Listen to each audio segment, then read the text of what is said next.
एकनाथ शिंदे क्यों गए दिल्ली, हुआ खुलासा, सीएम पद पर संकट। शिंदे कैंप का दावा, मंत्रिमंडल विस्तार की चर्चा के लिए गए थे सीएम। एनडीए गठबंधन के नेताओं ने खोल दी एकनाथ शिंदे कैंप के दावों की पोल।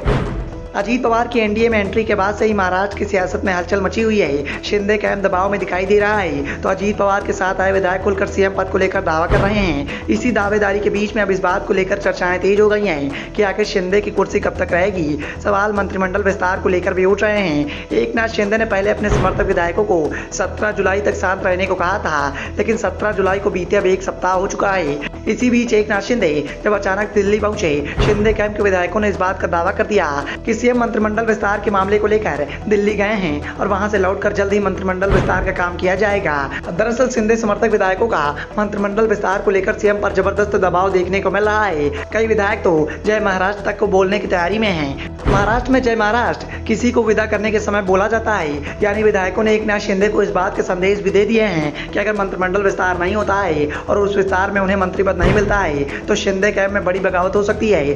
कई विधायक तो मतोसरी के दरवाजे पर दस्तक देने की तैयारी में दिखाई दे रहे हैं। इसी बीच जब एकनाथ शिंदे के दिल्ली जाने की खबर निकलकर सामने आई और ये भी साफ हुआ कि दिल्ली में उनकी पीएम मोदी के साथ बीजेपी के तमाम दिग्गज नेताओं से मुलाकात होगी, तो एक बार राज्य में मंत्रिमंडल विस्तार के दावे भी एकनाथ शिंदे कैंप की ओर से होने लगे। लेकिन इन दावों पर एनडीए के नेताओं ने ही सवाल खड़े कर दिए। पहला सवाल एनसीपी की ओर से आया। अजीत पवार गुट के विधायक अमोल मिटकरी ने अपने आधिकारिक ट्विटर अकाउंट से अजीत पवार का एक वीडियो ट्वीट किया। उन्होंने इस वीडियो को कैप्शन दिया, मैं अजीत पवार को महाराष्ट्र के मुख्यमंत्री के रूप में देखना चाहता हूं। जल्द ही अजीत पर भी कैप्शन दिया जाएगा। उन्होंने ट्वीट के माध्यम से इस बात को साफ कर दिया कि मंत्रिमंडल विस्तार नहीं, सरकार में बदलाव की चर्चाएं तेज हो गई हैं। जल्द ही अजीत पवार राज्य के सीएम बन जाएंगे।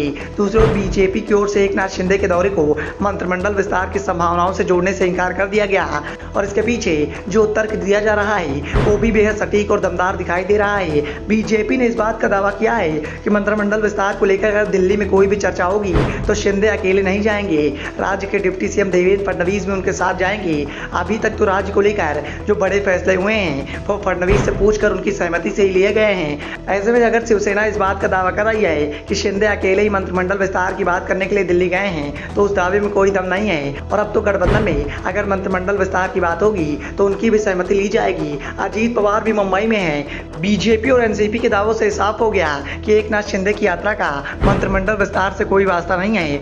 ऐसे में एक दावा अजीत गुट की ओर से किया जा रहा है जिसमें कहा गया कि एकनाथ शिंदे का इस्तीफा लिया जा सकता है और इसीलिए बीजेपी हाईकमान ने एकनाथ शिंदे को बुलाया है, क्योंकि शिंदे राज्य में एनडीए को मजबूती नहीं दे पाए हैं जिसकी जरूरत एनडीए को है, खासतौर पर मुंबई और पश्चिम महाराष्ट्र में। और ये काम अजीत पवार के एनडीए में आने से पूरा होता दिखाई दे रहा है। अजीत पवार के एनडीए में आने के बाद बीजेपी महाराष्ट्र को लेकर निश्चिंत दिखाई दे रही है। ऐसे में इस बात के सवाल उठ रहे हैं कि क्या एकनाथ शिंदे 15 अगस्त के बाद इस्तीफा दे सकते हैं। अजीत पवार 15 अगस्त के बाद राज्य के सीएम बन सकते हैं। दरअसल एनसीपी के कई विधायक भी अजीत पवार को सीएम बनते देखना चाहते हैं। उन्होंने इस बात का दावा किया है कि अगर अजीत दादा सीएम बनते हैं तो एनसीपी के अधिकांश विधायक भी उनके साथ आएंगे और विधायकों के दबाव में शरद पवार अपना फैसला बदलने को मजबूर हो जाएंगे।